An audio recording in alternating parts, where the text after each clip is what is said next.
આ તરફ બોટાદ જિલ્લામાં રખડતા ઢોરનો આતંક જોવા મળ્યો। બોટાદ શહેરમાં શહેરના મુખ્ય હોય કે આંતરિક માર્ગો દરેક ઠેકાણે રખડતા ઢોર અડીંગો જમાવીને બેઠેલા જોવા મળ્યા। રસ્તા પર ઢોરના જમાવડાના કારણે અકસ્માતનો ખતરો વધી જાય છે।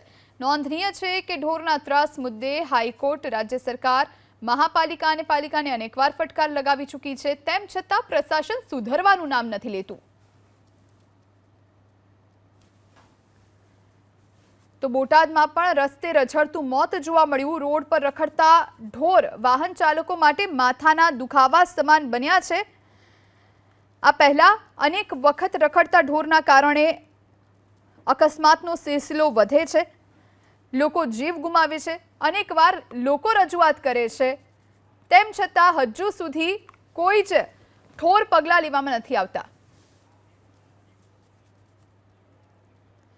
બરવાળા નગરપાલિકાના ચીફ ઓફિસર આરજી ઝાલા આપણી સાથે ફોન લાઈન પર જોડાયા છે। સર, આપનું સ્વાગત છે।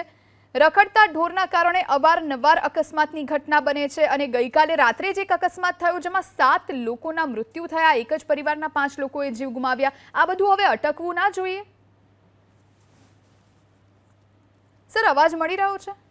હા જી, બોલો જી સર, બોટાદમાં પણ રસ્તે રઝળતું મોત ફરી રહ્યું છે, પશુઓનો અડીંગો જોવા મળે છે। અવારનવાર આપણે પણ અકસ્માતની ઘટનાઓ જોતા હોઈએ છીએ, સાંભળતા હોઈએ છીએ। આ બધું હવે અટકવું ના જોઈએ?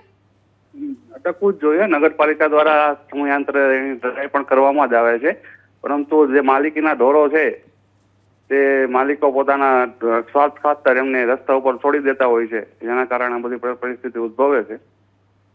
નગરપાલિકા દ્વારા તેઓને સમજાવવાની પણ કોશિશ કરવામાં આવે છે અને સમયાંતરે ડ્રાઈવ દ્વારા રખડતા ઢોરોને પકડીને પાંજરાપોળમાં પણ મૂકવામાં આવે છે। ઝાલા સાહેબ, પણ કોઈ કાર્યવાહી કેમ નથી કરવામાં આવતી? કોઈ દાખલા રૂપ કે ઉદાહરણ રૂપ કાર્યવાહી નહીં થાય તો પછી આનું આ જ બધું ચાલુ રહેશે? ના, સરકાર દ્વારા જેની પોલિસી બનાવવામાં આવેલ છે એ પ્રમાણે જ કાર્યવાહી કરવામાં આવે છે। સર, પણ જો કાર્યવાહી થતી હોય તો પછી જે દ્રશ્યો આપ પણ એબીપી અસ્મિતાની સ્ક્રીન પર જોતા હશો, એ શા માટે દેખાતા હોય? જો કોઈ કાર્યવાહી થતી હોત તો પછી એક પણ રસ્તા પર રખડતા ઢોર ન જોવા મળતા હોત। તંત્રને સાથે લોકોએ પણ સહયોગ આપવાથી આ કામગીરી થઈ શકે એવું મારું માનવું છે। જી, આભાર અમારી સાથે જોડાવા માટે। આપણી સાથે કોંગ્રેસ નેતા ધીરુભાઈ ચૌહાણ ફોન લાઈન પર જોડાયા છે। ધીરુભાઈ, આપનું સ્વાગત છે।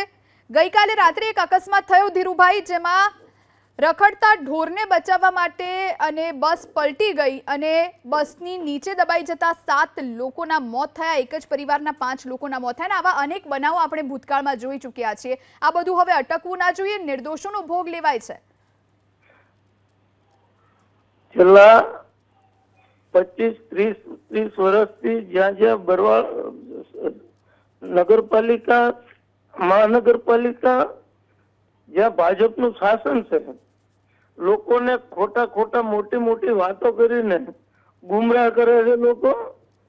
અને જ્યાં જ્યાં બરવાળામાં પણ અમારે એટલો રખડતા ઢોરનો ત્રાસ છે અને કે એની કોઈ વાત નહીં। કોઈ દિવસ આજ દિન સુધીમાં કોઈ દિવસ નગરપાલિકાએ એને પકડવાના કે પકડીને ડબે પૂરવાની કામગીરી કોઈ દિવસ કરી નથી। એક ટકો પણ એવું નથી કે એક ઢોરને પકડીને એ લોકોએ ડબે પૂર્યા હોય। વારંવાર અમારા શાક માર્કેટ વિસ્તાર, ગામમાં, મેન બજારમાં, રોકડિયા હનુમાન પાસે કે મેન રોડે, હાઈવે રોડ ઉપર પણ જ્યાં જ્યાં રોડનો ઢોરનો એટલો ત્રાસ છે કે ગમે ત્યારે માણસને ફગાવીને નાખી દે અને લોકોને દવાખાને તરત ને તરત લઈ જવા પડે, પણ તો પણ નગરપાલિકાએ કોઈ દિવસ ઢોરને પકડવાનો એક ટકો પણ કામગીરી કરી નથી। જી, આભાર ધીરુભાઈ અમારી સાથે વાતચીત કરવા માટે।